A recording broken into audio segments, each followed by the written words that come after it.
UGC NET JRF Hindi previous year solved question papers. Quick revision with Aarti Sharma. दोस्तों, आपको मेरा channel पसंद आए तो इसे लाइक करें, शेयर करें और मेरे चैनल को सब्सक्राइब करें। साथ ही साथ मेरे अगले वीडियोस के नोटिफिकेशंस को पाने के लिए बेल आइकन को प्रेस करें। दोस्तों, आज हम डिस्कस करेंगे आपके साथ पेपर 2 हिंदी जनवरी 2017। चलिए दोस्तों, शुरू करते हैं। प्रश्न संख्या 1, ध्यान से देखिए, निर्देश हम नहीं पढ़ेंगे, सीधा प्रश्न करेंगे। प्रश्न 1 है, ईसा की किस शताब्दी में अपभ्रंश का व्यवहार लोक भाषा के अर्थ में होने लगा?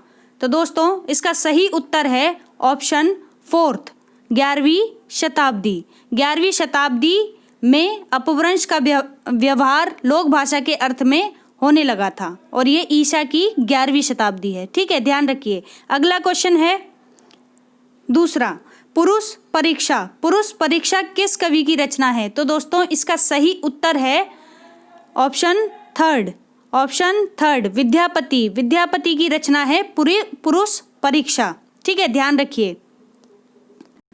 प्रश्न संख्या 3, ध्यान से देखिए, निम्नलिखित में से कौन सा विद्वान पृथ्वीराज रासो को सर्वप्रथा अप्रामाणिक ग्रंथ मानने वालों में शामिल नहीं है? तो दोस्तों, नहीं है वाला प्रश्न है, ध्यान से देखिए। ठीक है, तो सर्वथा यानी हमेशा अप्रामाणिक मानने वाले विद्वानों में से नहीं है। ठीक है, कौन? तो इसका सही उत्तर है ऑप्शन सेकंड, मोहनलाल विष्णुलाल पांड्या। मोहनलाल विष्णुलाल पांड्या वह विद्वान हैं जिन्होंने पृथ्वीराज रासो को हमेशा से ही प्रामाणिक नहीं माना है। ठीक है, आगे देखते हैं। प्रश्न संख्या 4, पंक्ति है दोस्तों, ध्यान से सुनिए। मोरा जोवना नवेलरा भयो है गुलाल। मोरा जोवना नवेलरा भयो है गुलाल, कैसे घर दीनी बकस मोरी माल।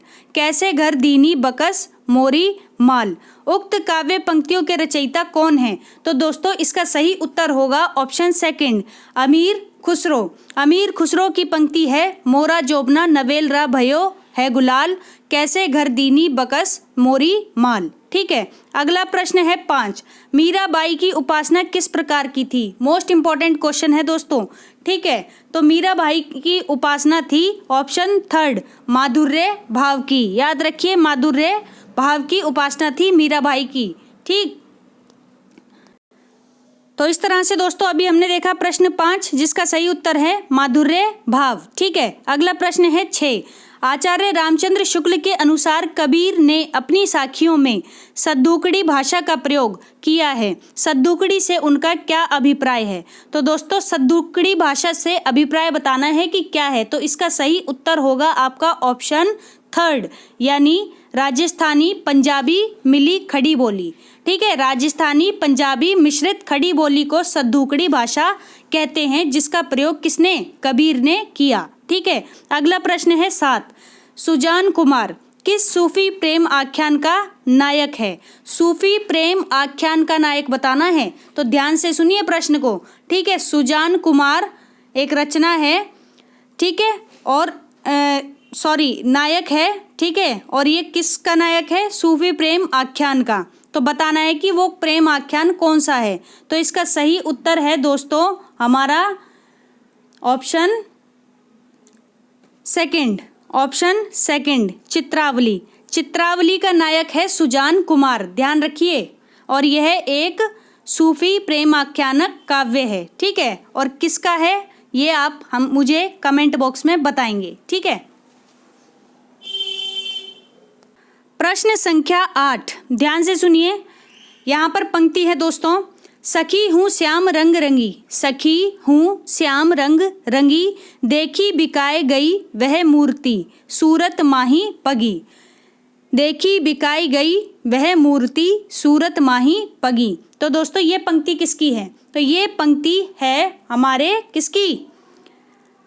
गदाधर भट्ट की। ठीक है, ऑप्शन सेकंड, गदाधर भट्ट, याद रखिए, उनकी पंक्ति है। अगला प्रश्न है 9, फिर से यहाँ पर देखते हैं, पंक्तियां हैं, दोहा दिया गया है। इसमें बताना है कि नायिका की किस अवस्था का वर्णन किया गया है। तो चलिए पढ़ते हैं दोहा। क्या है देखते हैं। तिये सैसव जौवन मिले, तिये सैसव जौवन मिले, भेद न जान्यो जात। तिये सैसव जौवन मिले, भेद न जान्यो जात। प्रात समय निसी घोष के, दूवो भाव दर्शात। प्रात समय निसी घोष के, दूवो भाव दर्शात। तो दोस्तों इस दोहे में नायिका की किस अवस्था का वर्णन है। तो चलिए देखते हैं किस अवस्था का वर्णन है। तो इसका सही उत्तर है ऑप्शन सेकंड, वै संधि। वै संधि का वर्णन है इस दोहे में। ठीक है, याद रखिए। चलिए देखते हैं प्रश्न संख्या 10। ध्यान से देखिए, यहाँ पर भी एक दोहा है, इसमें बताना है कि कौन सा अलंकार है इस दोहे में। तो चलिए देखते हैं। जगत जनायो जीहि सकल, जगत जनायो जीहि सकल, सो हरि जान्यो नाही, सो हरि जान्यो नाही। ज्यों आँखिन सब देखिए, ज्यों आँखिन सब देखिए, आँखी ना देखी जाहि, आँखी ना देखी जाहि। तो दोस्तों इस दोहे में कौन सा अलंकार है। तो इसका सही उत्तर है ऑप्शन सेकंड, उदाहरण। उदाहरण अलंकार है उक्त दोहे में। ध्यान रखिए, जहाँ पर भी ज्यों या त्यों जैसे शब्द आते हैं किसी भी पंक्ति में या दोहे में, वहाँ पर क्या होता है, उदाहरण यानी कि उत्प्रेक्षा अलंकार होता है। अगला प्रश्न देखते हैं 11। मैथिली शरण गुप्त की प्रतिभा का विकास सर्वाधिक किस साहित्य रूप में देखने को मिलता है। तो दोस्तों इसका सही उत्तर है ऑप्शन सेकंड, प्रबंधकार रूप में। प्रबंधकार रूप में मैथिली शरण गुप्त की प्रतिभा का विकास सबसे ज्यादा देखने को मिलता है। प्रश्न संख्या 12। ध्यान से देखिए, यहाँ पर दोस्तों एक कथन दिया गया है, बताना है कि इसका कथन का संबंध किस काव्य से है। ठीक है, तो चलिए पढ़ते हैं क्या कथन है। रचना ना तो दर्शन है और ना किसी ज्ञानी के प्रौढ़ मस्तिष्क का चमत्कार। रचना ना तो दर्शन है और ना किसी ज्ञानी के प्रौढ़ मस्तिष्क का चमत्कार, यह तो अंतत है एक साधारण मनुष्य का शंकाकुल हृदय ही है, जो मस्तिष्क के स्तर पर चढ़कर बोल रहा है, जो मस्तिष्क के स्तर पर चढ़कर बोल रहा है। रामधारी सिंह दिनकर द्वारा कहा गया यह कथन उनके किस काव्य के संबंध में है।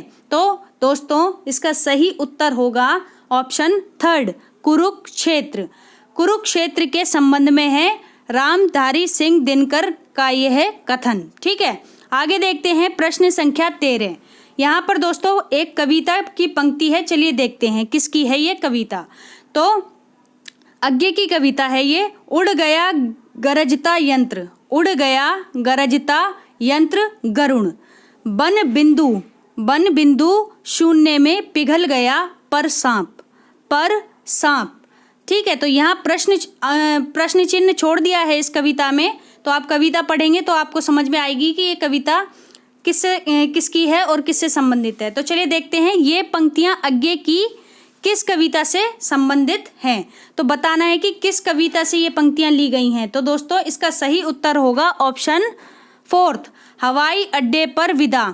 हवाई अड्डे पर विदा, ठीक है ना, यानी कि इनकी अज्ञे की कविता है। और गरजता यंत्र जो शब्द है, तो गरजता यंत्र से ही समझ लीजिए किसी मशीन की बात हो रही है। ठीक है, तो यहाँ पर हवाई जहाज को ही गरजता यंत्र कहा गया है। ठीक है, याद रखना अज्ञे की कविता है ये। उड़ गया गरजता यंत्र गरुण, बन बिंदु शून्य में पिघल गया पर सांप। ठीक है, तो आगे देखते हैं प्रश्न संख्या 13। ध्यान से देखिए, 13वां प्रश्न है, अभी हमने कर लिया है खैर। ठीक है, तो इसका सही उत्तर था ऑप्शन फोर्थ, हवाई अड्डे पर विदा। अगला प्रश्न है 14, ठंडा लोहा। ठंडा लोहा कविता संग्रह के रचनाकार कौन है। तो दोस्तों इसका सही उत्तर होगा ऑप्शन फर्स्ट, धर्मवीर भारती। धर्मवीर भारती का कविता संग्रह है ठंडा लोहा, याद रखिए। प्रश्न संख्या 15, ध्यान से देखिए अपनी स्क्रीन पर। 19वीं शताब्दी के मध्य वर्गीय बनिया समाज के जीवन का यथार्थ चित्रण किस उपन्यास में किया गया है। तो दोस्तों बनिया समाज के यथार्थ चित्रण के बारे में बात की जा रही है। तो देखते हैं 19वीं शताब्दी का वो कौन सा उपन्यास है। ठीक है, तो उत्तर है इसका ऑप्शन फर्स्ट, देवरानी जेठानी की कहानी। देवरानी जेठानी की कहानी एक कविता नहीं है, कहानी नहीं है, यह एक उपन्यास है। ध्यान रखना, कभी भी अगर आपसे विधाओं में पूछा जाए तो गलत मत करके आ जाना, ठीक है। तो देवरानी जेठानी की कहानी यह एक उपन्यास है जिसमें 19वीं शताब्दी के मध्य वर्गीय बनिया समाज के जीवन का यथार्थ चित्रण किया गया है। अगला प्रश्न है 16, कामकुंठा की शिकार स्त्री, कामकुंठा की शिकार स्त्री के चरित्र का चित्रण किस उपन्यास में किया गया है? तो दोस्तों याद रखिए, इसका सही उत्तर है ऑप्शन फोर्थ, सूरजमुखी अंधेरे के। सूरजमुखी अंधेरे के उपन्यास में कामकुंठा की शिकार स्त्री के चरित्र का चित्रण किया गया है। अगला प्रश्न है 17, निम्नलिखित में से हिंदू मुस्लिम एकता को प्रतिपादित करने वाला कौन सा नाटक है? तो दोस्तों नाटक बताना है। इसका सही उत्तर है ऑप्शन सेकंड, रक्षाबंधन। रक्षाबंधन ऐसा नाटक है जिसमें हिंदू मुस्लिम एकता को प्रतिपादित किया गया है। प्रश्न संख्या 18, ध्यान से देखिए, निम्नलिखित में से भारतेंदु हरिश्चंद्र का कौन सा नाटक क्षेमीश्वर कृत चंड कौशिक के आधार पर लिखा गया है? तो दोस्तों क्षेमीश्वर कृत चंड कौशिक के आधार पर लिखा गया भारतेंदु हरिश्चंद्र का नाटक है उत्तर 1, सत्य हरिश्चंद्र। सत्य हरिश्चंद्र, ठीक है, याद रखिए। अगला प्रश्न है 19, अर्थोपक्षेपक। अर्थोपक्षेपक के कितने प्रकार होते हैं? तो दोस्तों अर्थोपक्षेपक के प्रकार होते हैं, इसका सही उत्तर है ऑप्शन फर्स्ट, 5 प्रकार होते हैं अर्थोपक्षेपक के, ठीक है। अगला प्रश्न है 20, निम्नलिखित में से कौन सी रचना मैथ्यू आर्नोल्ड की नहीं है? तो दोस्तों नहीं है वाली बतानी है, यानी कि इसका सही उत्तर होगा option fourth, the cocktail party. The cocktail party Matthew Arnold की रचना नहीं है। इसके अलावा culture and anarchy, literature and drama and essays on church and state, ये सभी जो रचनाएं हैं मैथ्यू आर्नोल्ड की रचनाएं हैं और मैथ्यू आर्नोल्ड पाश्चात्य आलोचक रहे हैं, ठीक है। चलते हैं अगले प्रश्न पर। प्रश्न संख्या 21, ध्यान से देखिए, रामवृक्ष बेनीपुरी के अनुसार लेखन काल की दृष्टि से विद्यापति की रचनाओं का सही अनुक्रम क्या है? तो दोस्तों देखते हैं विद्यापति की रचनाओं का सही अनुक्रम, ठीक है। तो इसका सही उत्तर है ऑप्शन फर्स्ट। ऑप्शन फर्स्ट इसका सही उत्तर है कीर्तिलता, भू परिक्रमा, पुरुष परीक्षा, कीर्ति पताका। फिर से सुन लीजिए, कीर्तिलता, भू परिक्रमा, पुरुष परीक्षा, कीर्ति पताका, ये सभी विद्यापति की रचनाएं हैं और लेखन काल की दृष्टि से सही अनुक्रम में है। और ये क्रम किसने दिया है? रामवृक्ष बेनीपुरी ने, ठीक है, याद रखिए। कीर्तिलता, भू परिक्रमा, पुरुष परीक्षा और कीर्ति पताका, याद रखिए। अगला प्रश्न है 22, रचना काल के अनुसार निम्नलिखित कवियों का सही अनुक्रम क्या है? तो दोस्तों रचना काल के अनुसार बताना है, चलिए देखते हैं। इसका सही उत्तर है ऑप्शन फोर्थ। ऑप्शन फोर्थ सही उत्तर है, क्या है देखते हैं। चिंतामणि सबसे पहले, फिर महाराज जसवंत सिंह, फिर देव और अंत में भिखारी दास। सबसे पहले चिंतामणि, फिर महाराज जसवंत सिंह, फिर देव और अंत में भिखारी दास। तो दोस्तों ये रीतिकाल के कवि हैं और याद रखिए इनका क्रम बहुत ज़रूरी है। पिछले प्रश्न पत्र में भी पूछा गया था और यहाँ भी पूछा गया है, तो आप इनके कवियों का क्रम अच्छे से याद कर लीजिए, ठीक है। फिर प्रश्न कहीं से भी आए आपको समस्या नहीं होगी। तो इसका सही उत्तर है ऑप्शन फोर्थ, ठीक है। चलते हैं अगले प्रश्न पर। प्रश्न संख्या 23, ध्यान से देखिए, रचना काल के अनुसार श्रीधर पाठक की निम्नलिखित रचनाओं का सही अनुक्रम क्या है? तो दोस्तों श्रीधर पाठक की रचनाएं देखते हैं। इसका सही उत्तर है ऑप्शन सेकंड। सबसे पहले श्रीधर पाठक की रचना है एकांतवासी योगी, फिर है उज्जड़ ग्राम, फिर है श्रांत पथिक, फिर है सांधे आटन। ठीक है, फिर से सुनिए, एकांत वासी योगी, उज्जड़ ग्राम, श्रांत पथिक, सांधे आटन, ये सभी श्रीधर पाठक की रचनाएं हैं जो कि सही अनुक्रम में हैं रचना काल के अनुसार। अगला प्रश्न है 24, प्रकाशन वर्ष के अनुसार सूर्यकांत त्रिपाठी निराला की निम्नलिखित रचनाओं का सही अनुक्रम बताना है। ठीक है, निराला की रचनाएं बतानी है, तो चलिए देखते हैं इसका सही उत्तर क्या है। ऑप्शन फर्स्ट इसका सही उत्तर है दोस्तों, गीतिका, अणिमा, अर्चना, आराधना। फिर से सुनिए, गीतिका, अणिमा, अर्चना, आराधना, ये सभी निराला की यानी सूर्यकांत त्रिपाठी निराला की रचनाएं हैं जो कि प्रकाशन वर्ष के अनुसार सही अनुक्रम में हैं। अगला प्रश्न देखते हैं, प्रश्न संख्या 25, ध्यान से देखिए, प्रकाशन वर्ष के अनुसार हिंदी नाटकों का सही अनुक्रम क्या है। तो चलिए देखते हैं, कुछ यहाँ पर नाटक हैं। इसका सही उत्तर है ऑप्शन 4, अंधा कुआं। सबसे पहले अंधा कुआं, फिर बकरी, फिर एक तारे की आंख, एक तारे की आंख, और अंत में कोर्ट मार्शल। फिर से सुनिए, अंधा कुआं, बकरी, एक तारे की आंख, कोर्ट मार्शल, ये सभी हिंदी नाटक हैं जो कि प्रकाशन वर्ष के अनुसार सही अनुक्रम में हैं। अगला प्रश्न देखते हैं 26, प्रश्न संख्या 26 है दोस्तों, प्रकाशन वर्ष के अनुसार निम्नलिखित रचनाओं का सही अनुक्रम क्या है ये बताना है। तो चलिए देखते हैं इसका ऑप्शन कौन सा सही है। आपके सामने ऑप्शन है, ठीक है, इसमें जो सही उत्तर है वो है थर्ड। ठीक, तो सबसे पहले है रानी केतकी की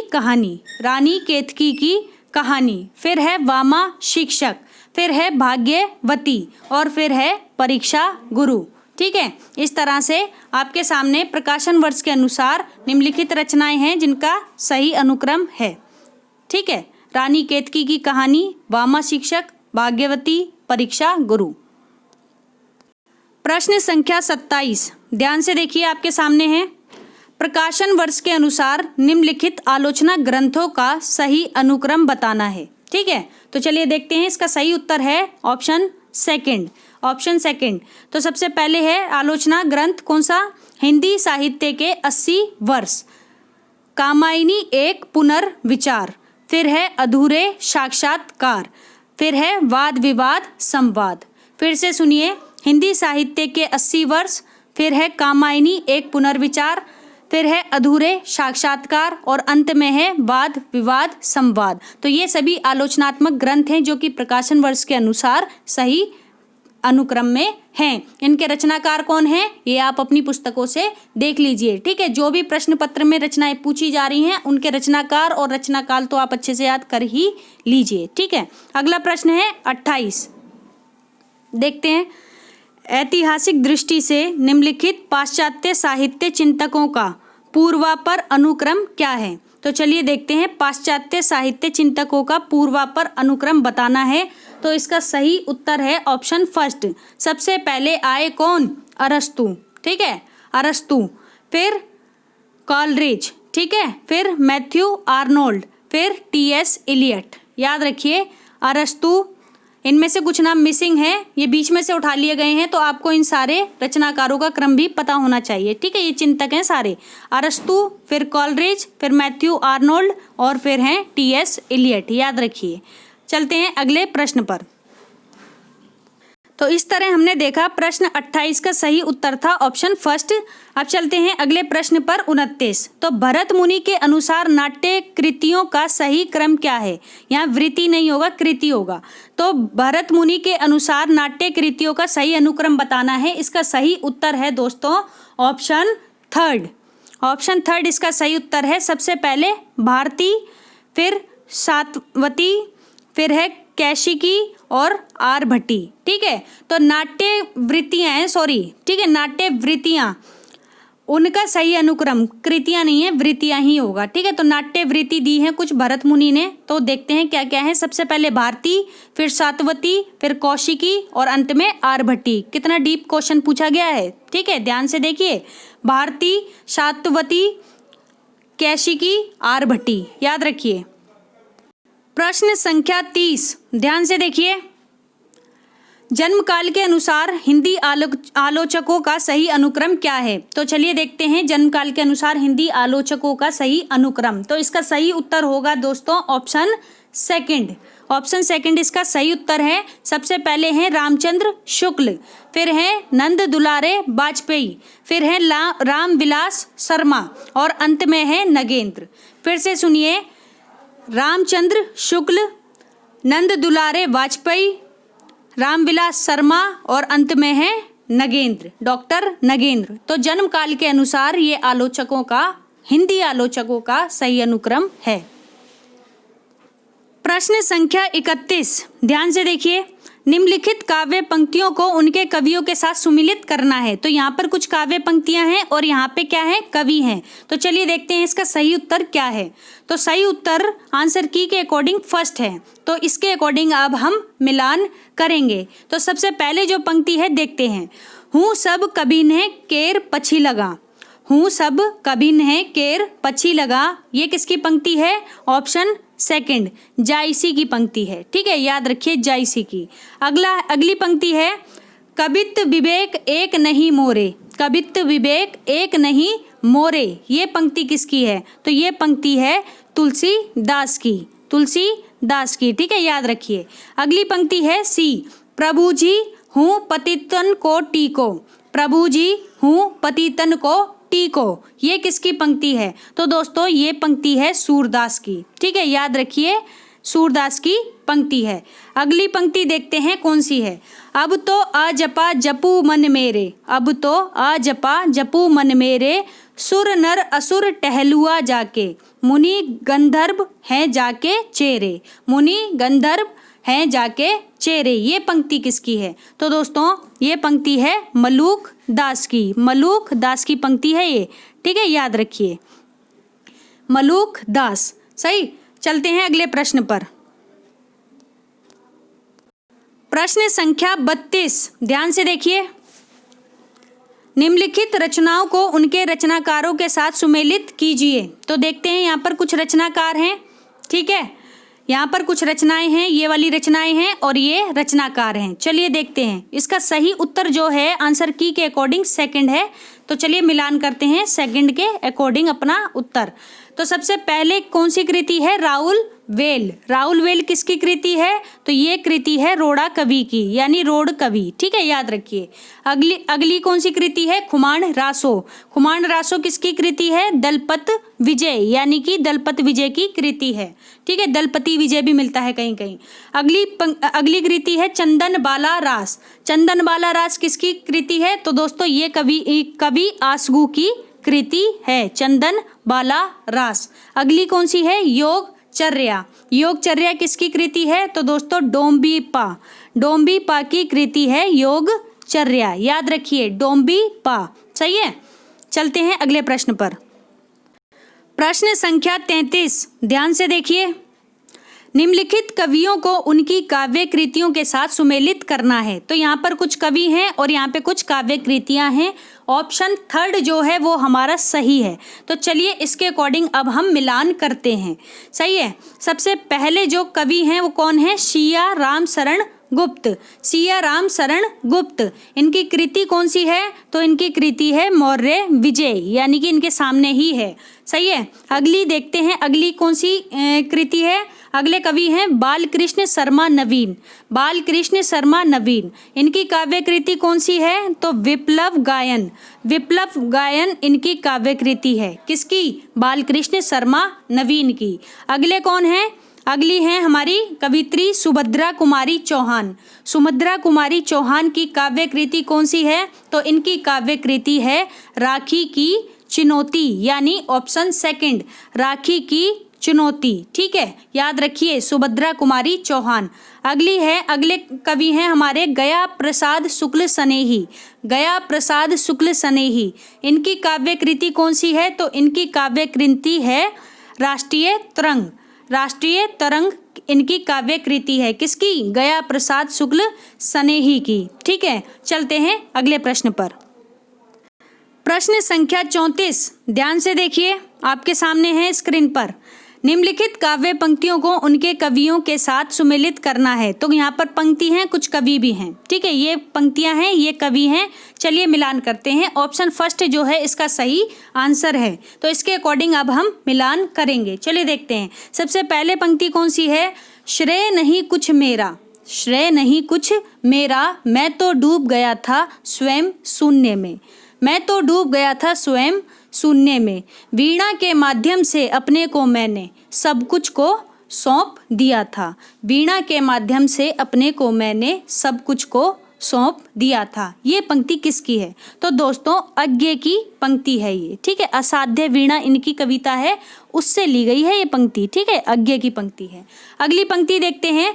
परम अभिव्यक्ति, परम अभिव्यक्ति लगातार घूमती है जग में, लगातार घूमती है जग में, पता नहीं जाने कहाँ वह है। परम अभिव्यक्ति लगातार घूमती है जग में, पता नहीं जाने कहाँ वह है। तो दोस्तों ये पंक्ति किसकी है? ये पंक्ति है मुक्ति बोध की, ठीक है। मुक्ति बोध की है। मुक्ति बोध की कविताएं तो अलग से ही पता चल जाती हैं, है ना। तो ये मुक्ति बोध की है। परम अभिव्यक्ति, अभिव्यक्ति की जहाँ भी बात होगी ना समझ लेना मुक्ति बोध है वो। आगे चलते हैं। ऑप्शन सी, पर एक तत्व है बीज रूप स्थित मन में साहस में, पर एक तत्व है बीज रूप स्थित मन में साहस में, स्वतंत्रता में नूतन सर्जन में, स्वतंत्रता में नूतन सर्जन में। तो ये पंक्ति किसकी है? ये पंक्ति है ऑप्शन फोर्थ, धर्मवीर भारती की, ठीक है। याद रखिए धर्मवीर भारती की पंक्ति है ये। अगली देखते हैं डी। मैं उनका आदर्श जो व्यथा ना खोल सकेंगे, मैं उनका आदर्श जो व्यथा ना खोल सकेंगे, पूछेगा जग किंतु पिता का नाम ना बोल सकेंगे, पूछेगा जग किंतु पिता का नाम ना बोल सकेंगे। कितनी प्यारी पंक्ति है दोस्तों। ये किसकी पंक्ति है? तो ये पंक्ति है दिनकर की, दिनकर की, ठीक है। याद रखिए दिनकर की पंक्ति है ये। चलते हैं अगले प्रश्न पर। प्रश्न संख्या 35, ध्यान से देखिए। निम्नलिखित रचनाओं को, यानी ये कुछ रचनाएं हैं और ये रचनाकार हैं, उनके साथ सुमेलित करना है। तो ऑप्शन फर्स्ट जो है इसका सही उत्तर है। चलिए मिलान करते हैं ऑप्शन फर्स्ट के अकॉर्डिंग। तो सबसे पहले कौन सी रचना है? मधुलिका। ये किसकी रचना है? तो ये रचना है ऑप्शन थर्ड, रामेश्वर शुक्ल अंचल, रामेश्वर शुक्ल अंचल की रचना है मधुलिका। अगली रचना है प्रभात फेरी। ये किसकी रचना है? प्रभात फेरी। तो ये रचना है, सॉरी, ठीक है, नहीं सही करा रही हूँ मैं। तो प्रभात फेरी रचना है ऑप्शन फोर्थ, नरेंद्र शर्मा की, नरेंद्र शर्मा की रचना है प्रभात फेरी। अगली रचना है प्रणभंग, प्रणभंग। ये किसकी रचना है? तो दोस्तों ये रचना है ऑप्शन सेकंड, सियाराम शरण गुप्त, सियाराम शरण गुप्त की रचना है प्रणभंग। अगली रचना है ऑप्शन डी, काठमांडू की पहली सांझ, काठमांडू की पहली सांझ। ये किसकी रचना है? तो दोस्तों ये रचना है ऑप्शन फर्स्ट, शिव मंगल सिंह सुमन, शिव मंगल सिंह सुमन की रचना है। ध्यान रखिए, ठीक है। चलते हैं अगले प्रश्न पर। प्रश्न संख्या 36, ध्यान से देखिए। निम्नलिखित उपन्यासों को उनकी विषय वस्तु के साथ सुमेलित करना है। तो ये कुछ उपन्यास हैं, ये विषय वस्तु है। चलिए देखते हैं इसका कौन सा ऑप्शन सही है। सबसे पहले जो सही उत्तर है वो है ऑप्शन सेकंड। अब इसके अकॉर्डिंग अब हम आंसर मिलान करेंगे। तो सबसे पहले जो उपन्यास है वो है अपना मोर्चा। ये किसका उपन्यास है? तो ये उपन्यास है, ये उपन्यास नहीं पूछा, इसमें विषय वस्तु पूछी है। तो अपना मोर्चा की विषय वस्तु है छात्र आंदोलन, ऑप्शन सेकंड, छात्र आंदोलन। मोर्चा से ही समझ में आ रहा है कि कुछ आंदोलन की बात हो रही होगी, ठीक है ना। तो देखते हैं ऑप्शन बी क्या है, मुझे चांद चाहिए, मुझे चांद चाहिए। इसकी विषय वस्तु क्या है? तो इसकी विषय वस्तु है ऑप्शन थर्ड, रंगमंच और सिनेमा संसार, रंगमंच और सिनेमा संसार। अगला उपन्यास है दिलो दानिश, दिलो दानिश। इसकी विषय वस्तु है दोस्तों मुस्लिम संस्कृति, यानी ऑप्शन फोर्थ, मुस्लिम संस्कृति, दिलो दानिश, ठीक है, विषय वस्तु है इसकी। अगला उपन्यास है अनाम दास का पोथा। अनाम दास का पोथा, इसकी विषय वस्तु क्या है? तो दोस्तों औपनिषदिक आख्यान। औपनिषदिक आख्यान अनाम दास का पोथा की विषय वस्तु है। ध्यान रखिए, ठीक है, याद रखना, अपने आंसर मिला लो अच्छे से। प्रश्न संख्या 37, ध्यान से देखिए। निम्नलिखित पात्रों को उनके नाटकों के साथ सुमेलित करना है। तो पात्रों को उनके नाटकों के साथ मिलाना है। तो सबसे पहले देखते हैं कौन सा इसमें सही है। सबसे पहले जो सही उत्तर है वो है हमारा ऑप्शन सेकंड, ठीक है, इसके अकॉर्डिंग मिलाते हैं। तो सबसे पहले ए ऑप्शन, यानी मालविका। मालविका किसकी पात्र हैं? तो दोस्तों ये पात्र हैं कौन से नाटक की? चंद्रगुप्त, ठीक है, जयशंकर प्रसाद का नाटक है चंद्रगुप्त। मालविका पात्र है चंद्रगुप्त नाटक की। अब देखते हैं मल्लिका, ऑप्शन बी। मल्लिका किसकी पात्र हैं? तो मल्लिका पात्र हैं ऑप्शन फर्स्ट यानी सूर्यमुख, ठीक है, सूर्यमुख की पात्र हैं मल्लिका। अगला है सी ऑप्शन वेणुरति।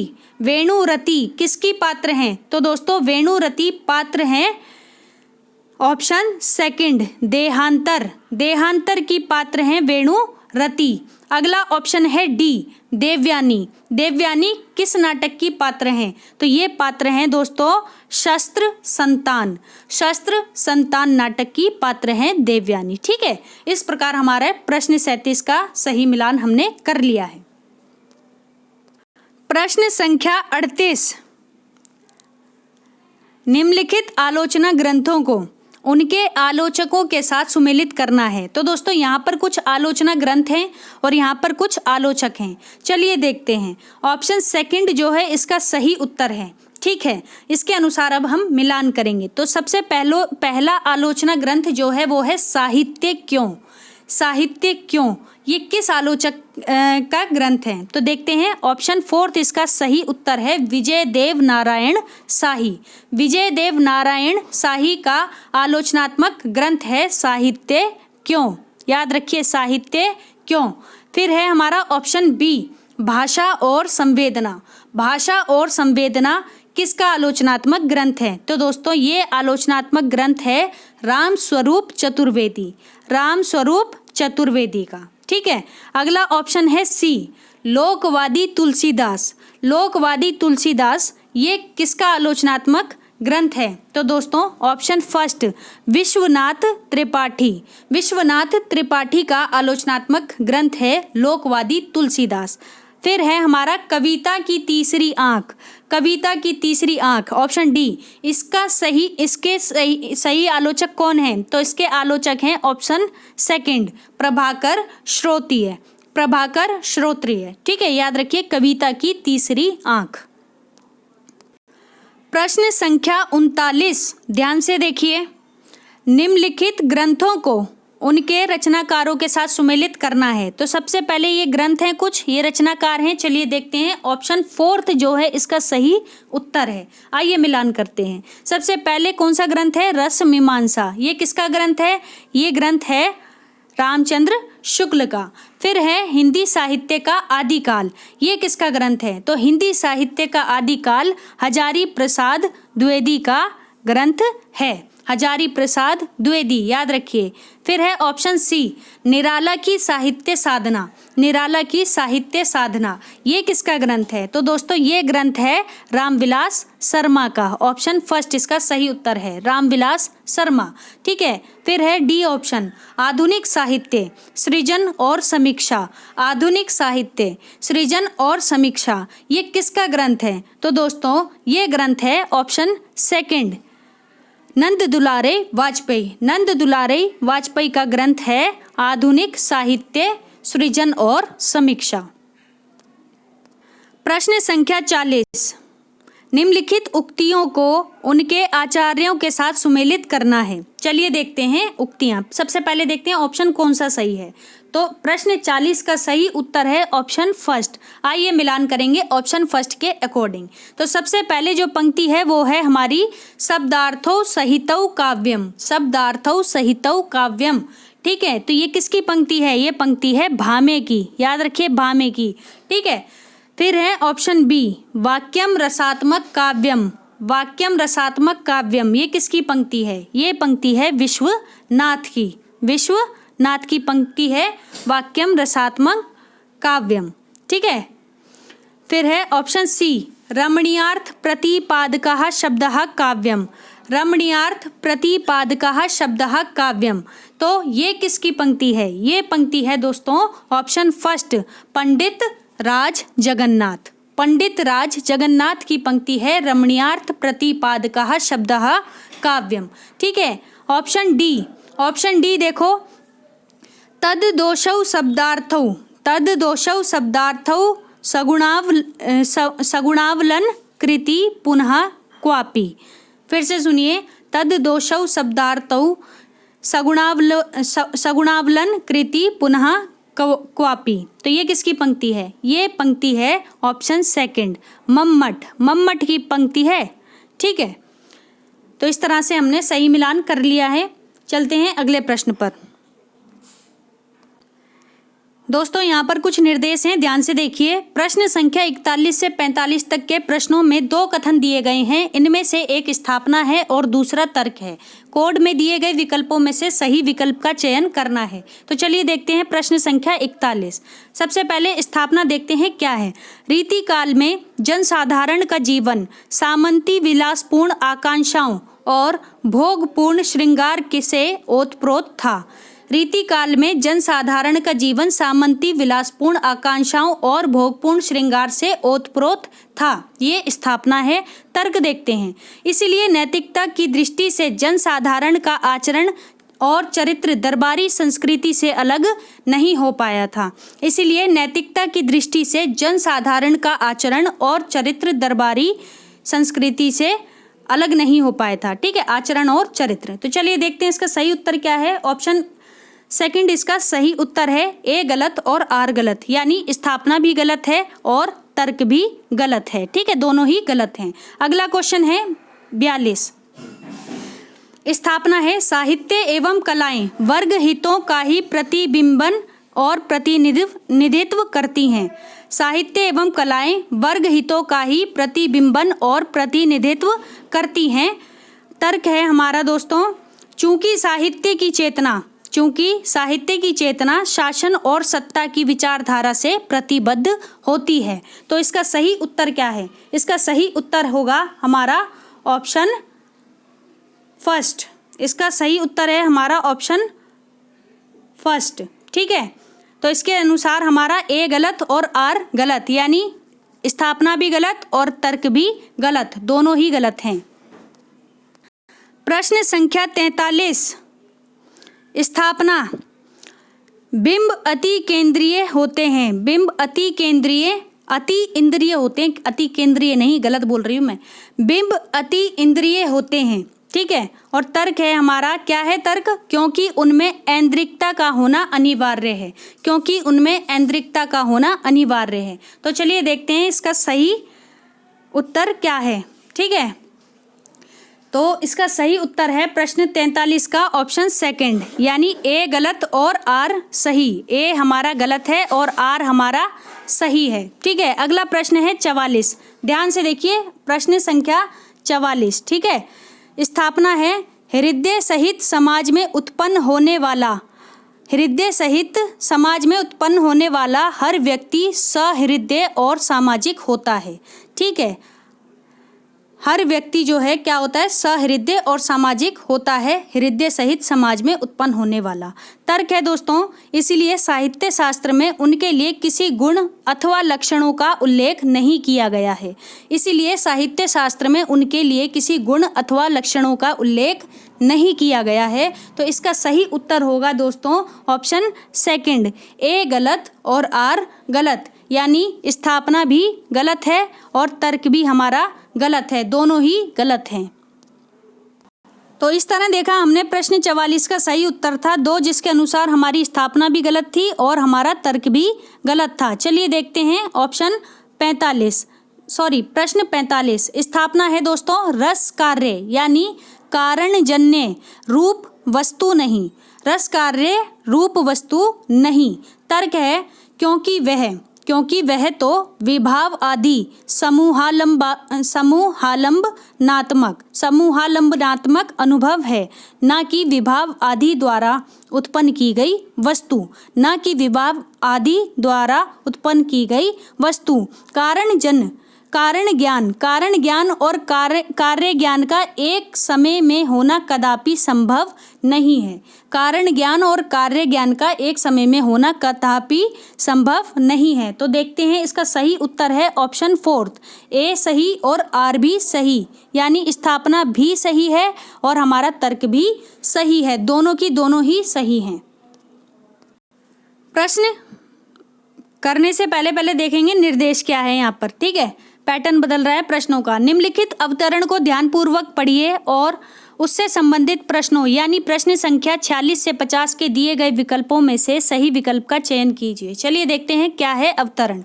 तो सबसे पहले हम पढ़ेंगे, शासन की पहुंच प्रवृत्ति और निवृत्ति के बाहरी व्यवस्था तक ही होती है। शासन की पहुंच प्रवृत्ति और निवृत्ति की बाहरी व्यवस्था तक ही होती है, उनके मूल या मर्म तक उनकी गति नहीं होती। भीतरी या सच्ची प्रवृत्ति निवृत्ति को जागृत रखने वाली शक्ति कविता है, जो धर्म क्षेत्र में शक्ति भावना को जगाती रहती है।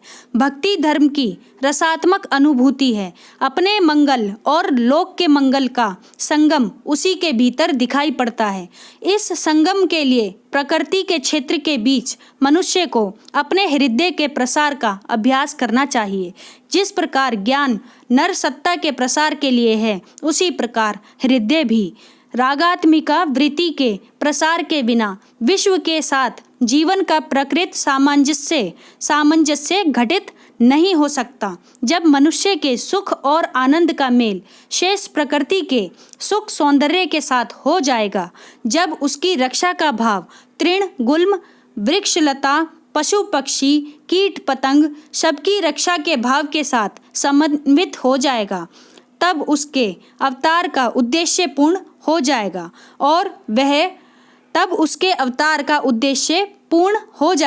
और वह जगत का सच्चा प्रतिनिधि हो जाएगा। काव्य योग की साधना इसी भूमि पर पहुंचाने के लिए है।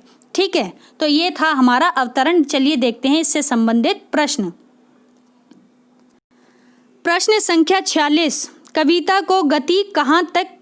की गति कहाँ तक होती है? तो दोस्तों इसका सही उत्तर है ऑप्शन 2, प्रवृत्ति और निवृत्ति की भीतरी व्यवस्था तक कविता की गति होती है। अगला प्रश्न है 47, व्यापक मंगल भाव का संगम कहाँ दिखाई पड़ता है? तो दोस्तों इसका सही उत्तर है ऑप्शन 4, कविता में व्यापक मंगल भाव का संगम दिखाई पड़ता है।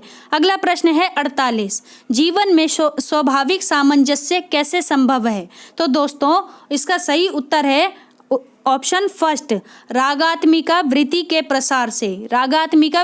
प्रसार से जीवन में स्वाभाविक सामंजस्य संभव है। प्रश्न संख्या 49, ध्यान से देखिए, मनुष्य जगत का सच्चा प्रतिनिधि कैसे बन सकता है? तो दोस्तों मनुष्य जगत का सच्चा प्रतिनिधि बन सकता है मनुष्य के मंगल और शेष प्रकृति के कल्याण भाव से, यानी ऑप्शन 1 इसका सही उत्तर है, मनुष्य के मंगल और शेष प्रकृति के कल्याण भाव से। प्रश्न संख्या 50, काव्य योग की साधना से क्या आशय है? तो दोस्तों काव्य योग की साधना से आशय है हमारा ऑप्शन 3 इसका सही उत्तर है लोक मंगल, यानी काव्य योग की साधना से आशय लोक मंगल से है। ठीक है, तो दोस्तों हमारा आज का प्रश्न पत्र यहीं समाप्त होता है। Thanks for watching. अगर आपको मेरे वीडियोस पसंद आ रहे हैं तो इन्हें लाइक करें, शेयर करें और मेरे चैनल को सब्सक्राइब करें। बाकी अगले वीडियोस के नोटिफिकेशंस को पाने के लिए बेल आइकन को प्रेस करें। धन्यवाद दोस्तों।